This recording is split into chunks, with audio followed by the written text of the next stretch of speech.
Balik na ang tiwala ng KBL head coach na ito kay Renz Abando. Sinampal ba naman ng 40 points? At Arvin Tolentino nakita na ang tunay na talento sa laro. Yan ang ating mga pag-uusapan para sa video natin na ito.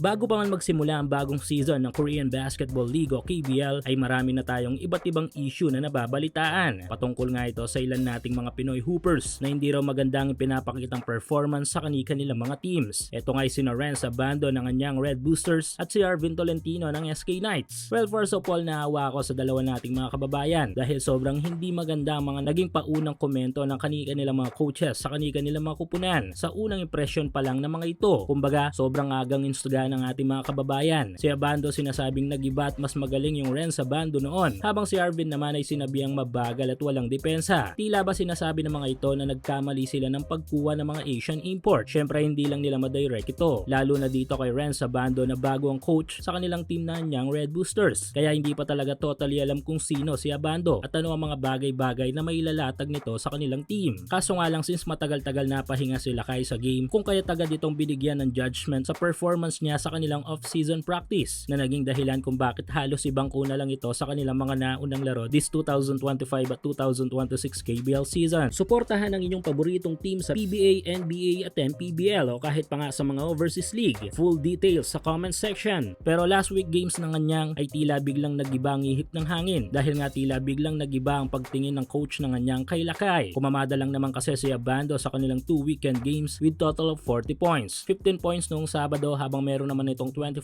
points sa kanilang Sunday game. Dahil dito ay 100% na ang tiwala ng coach ng kanyang dito kay Abando. At asahan natin ang mga mahabang minuto na ni Renz Abando sa kanilang kupunan sa mga susunod nilang laro. Same thing kay Arvin Tolentino na sinabing mabagal at walang depensa. Well, sa palagay ko ay na-misinfo o di naman kaya kinulang ang info ng scout ng SK Knights dito kay Arvin. Dahil more on offense naman talaga ang laruan nito at hindi gaano aktibo sa depensa. Pero ito nga mula sa kanilang mga preseason games hanggang dito sa mga actual games ay isa sa mga main piece si Arvin sa opensiba ng kanilang kupunan. Minsan ay sa mga panalo pa ng SK Knights. At ang good thing dito ay at least nakita ng dalawang KBL coach na mga ito na hindi sila po pwedeng magsalita ng tapos tungkol sa talento ng mga Pinoy at subukan muna o bigyan ng tsansa. Sa ngayon ay nag-average si Abando this ongoing KBL season ng 10 points, 5.2 rebounds at 1.6 assists. Habang si Arvin ay meron namang 16 points, 3 rebounds at 2 assists.